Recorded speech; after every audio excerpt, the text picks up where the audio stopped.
Quais foram? Eu gosto de perguntar isso para meus convidados, para deixar que essa conversa continue de alguma forma para a galera que está nos ouvindo.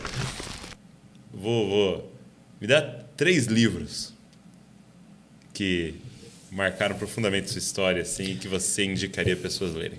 3 livros. Então, o primeiro que eu indico fortemente é A Verdadeira Espiritualidade, do Francis Schaeffer. Tá. Eu considero que ele merece estar entre os clássicos de espiritualidade cristã.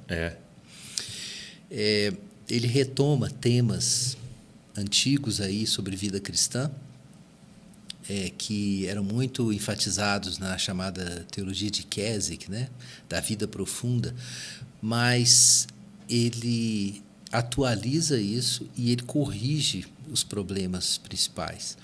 E o tema, assim, central do livro é realmente a realidade. Tá. E é muito baseado em Romanos. Se você ler o livro, você percebe que ele está trabalhando com Romanos, capítulo 1 até 8. Ali. Então, é muito bíblico, muito contemporâneo. Ele introduz ali o conceito de cura substancial para pensar, inclusive, a questão dos relacionamentos, da saúde psicológica, nosso testemunho no mundo. Fala muito sobre a gratidão nesse livro e, nesse aspecto, difere de outros livros sobre esse tema. É um livrinho sensacional, Verdadeira Espiritualidade. Um outro livro... Número 2. Falando aí de livros, pegando esse caminho da vida cristã. Tá. Eu quero escolher um do C.S. Lewis. Tá bom. Não, eu gosto muito de Cristianismo Puro e Simples. Todo mundo leu, sim, mas eu insisto. Nesse livro, ele introduz um assunto que mudou minha perspectiva. Ele fala sobre ser salvo, sobre a vida cristã, mas ele não tem aquela linguagem que nós, evangelicais, gostamos de falar. Justificação pela fé, perdão de pecados. Então, a gente espera essa apresentação mais tradicional, mais clássica. Mas o C.S. Lewis vai falar sobre trindade, sobre adoção, sobre a semelhança com Jesus. E aí você olha e pergunta, que terreno é esse? Se você ler outras coisas de C.S. Lewis, você vai descobrir que quando ele está falando do mero cristianismo, ele está conectando a gente com Atanásio, com a tradição mais antiga da igreja, e com a vida cristã como uma participação por meio de Jesus na comunhão trinitária. Só que ele não está usando uma linguagem tão técnica ali, mas é disso que ele está falando. E é uma forma de explicar o que é ser cristão que é um pouco diferente do nosso cristianismo ocidental, evangélico, normal, que é tipo assim, como eu posso ter paz com Deus? E eu receber o perdão de pecados e tal. E ele leva para um lado um pouco diferente. Isso me influenciou demais, influenciou a Igreja de Esperança, o jeito que a gente aborda. Sim, tanto que é um dos livros principais ali para o Labrina. A gente recomenda demais esse livro ali. Então, assim, eu acho que é um livro realmente... ele tem que estar presente, sempre sendo revisitado. Eu gostaria de recomendar também um outro livro do C.S. Lewis. Eu sei que eu estou cometendo injustiças aqui, porque tem tantos livros para citar. Imagina. Mas ele chama Abolição do Homem. É mesmo, Abolição do Homem. É aquele livrinho. Eu acho que é um livrinho negligenciado. Eu confesso que eu comecei e parei, porque é um que ele começa falando sobre a pedagogia, ele começa falando sobre o sistema da escola. Na verdade, o livro é sobre pedagogia. Tá. Mas, na verdade, é um livro fundamental sobre formação moral. E eu acho que isso é uma das grandes lacunas do Brasil, não é só da igreja, não, é do Brasil, e é uma lacuna também na nossa formação cristã. No cristianismo e até na teologia brasileira, uma das ausências mais evidentes é o que a gente chama de teologia moral, né? Teologia moral.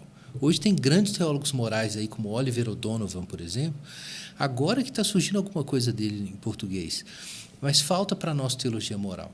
O que seria essa teologia moral? Então, a gente tem pouca reflexão sobre aprofundada aí sobre ética a partir da Bíblia e da tradição cristã, mas ética em geral, sabe? Ética no Brasil é quase que regras de etiqueta. Quando você fala de ética, as pessoas já pensam assim, é tipo uma etiqueta profissional. Às vezes fica nisso, sabe? O que é legal fazer, o que não é tão legal fazer. Tipo isso. Mas o que acontece? Ética é o quê? A partir da nossa doutrina cristã, é como a gente pensar de forma estruturada aí, educação, vida familiar. Na verdade, nossas discussões sobre casamento são discussões de teologia moral, é isso que é, muita discussão sobre ela.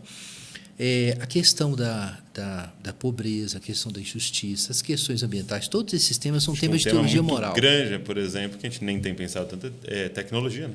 Tecnologia. Então, assim, tudo isso são questões de teologia moral, sabe? Mas existem as aplicações disso, existem os fundamentos. Como brota a diferença na vida moral do cristão?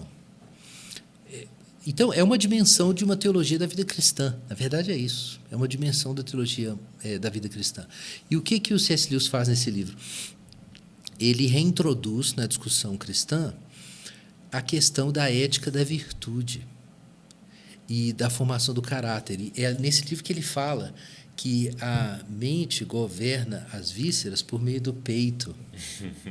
E ele está falando de coisas clássicas aí da ética cristã clássica, o que os cristãos antigos medievais pensavam e que isso desapareceu da nossa educação, tanto da educação geral quanto da educação cristã. Mas eu acho que esse assunto é muito urgente, porque a gente não tem no Brasil, acabei de ler Mário Vieira de Mello, e ele fala disso, que nós temos uma nação de estetas, uma nação de pessoas que querem a felicidade, que querem até ciência, mas que não valorizam a busca do bem e a vida moral. É uma nação inteira, assim. Então, eu acho que isso se aplica muito para nós hoje, sabe? E ele fala sobre ética da virtude. Quem redescobriu isso recentemente? N.T. Wright escreveu um livro só sobre isso. Eu Creio e Agora é um livro sobre vida cristã recuperando a filosofia da ética da virtude, que chama, né? E vários pensadores cristãos têm descoberto a importância da ética da virtude para entender a vida cristã e a próprio Novo Testamento. Tem muita evidência de que é a forma de compreensão da vida moral mais alinhada com a Bíblia. Mas por que eu acho isso mais importante no caso do C.S. Lewis? É porque o C.S. Lewis conta num outro livro dele que assim, talvez não seja tão conhecido, né, que é Surpreendido pela Alegria. Ele fala um pouco da história dele. E nesse livro você percebe que ele passou... Ele conta o testemunho, né? Testemunho dele. Ele passou parte da vida dele buscando a felicidade. Ele queria alegria. E, a certa altura, ele vai descobrir que você não busca, não é o bem-estar, você busca o bem. É diferente. Que você busca não é a felicidade, você busca a virtude. E toda a experiência de conversão dele teve a ver com ele se livrar de algo que era o ambiente dele em Oxford, que era, e isso espalhou no mundo inteiro, que é a busca do bem-estar acima de tudo. Quando ele entendeu isso não apenas afetou o processo dele de conversão, mas quando ele vai ensinar sobre educação, ele fala assim, agora eu vou escrever contra tudo isso de onde eu vim, e que hoje virou global. E é o seguinte, ética da virtude. Se o sujeito não aprender a amar o bem quando ele for criança, não adianta ensinar para ele o certo e errado depois, quando ele já ama o mal. A alma tem que ser educada para amar o bem. E isso é virtude. Então, assim, é difícil... Tem tudo a ver com o discipulado, né? Tudo a ver com o discipulado. É difícil explicar a importância disso, porque toda a nossa cultura hoje é uma cultura que abandonou o caminho clássico da virtude e passou a buscar o bem-estar. É uma coisa civilizacional. Então, uma das coisas mais anticivilizacionais, você pode dizer, pelo menos pensando na nossa cultura hoje, é o que ele escreveu ali. Mas precisa desse contexto. Deu um gostinho. A gente foi muito marcado com um dos livros que vocês usam também lá, se eu não me engano. Você é Aquilo que Ama? James K. Smith. James K. Smith. Porque é disso, né, que você está falando, né? Não é penso, logo existo, né? É um amo, logo existo. Né? E eu sou guiado pelos meus amores. Né? E aí, disso está falando de essa criança que aprendeu a amar o mal E que depois a gente quer moldar o comportamento dela aqui, né? Então, é porque a nossa cultura, assim, ela curto-circuita os desejos. Em vez de você desejar os bens, as coisas que Deus fez e o seu amor ser proporcional ao valor das coisas, os nossos amores são proporcionais ao que nos dá o bem-estar. Então, a gente fica com uma pessoa no relacionamento enquanto a gente se sente bem. Sim. Quando a gente não se sente bem, a gente larga. E a gente não olha para o mundo e pensa assim, tem coisas que valem mais do que outras, para além do que eu sinto. Se a gente olha para uma coisa e a gente não sente amor, então não é digno de ser amado porque a gente não sente. Então o valor não está nela, está dentro de mim o valor. Exatamente. E aí é volátil. Então, esse foi o curto-circuito que o C.S. Lewis descobriu nele mesmo.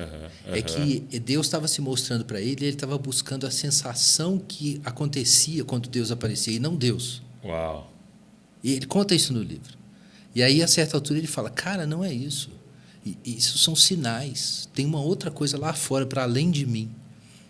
E a educação para a virtude é isso, é aprender a entender o bem e ajustar os meus sentimentos. Entendi. Que aquilo é o bem e não importa o que eu estou sentindo. O que eu estou sentindo tem que mudar, na verdade. Não.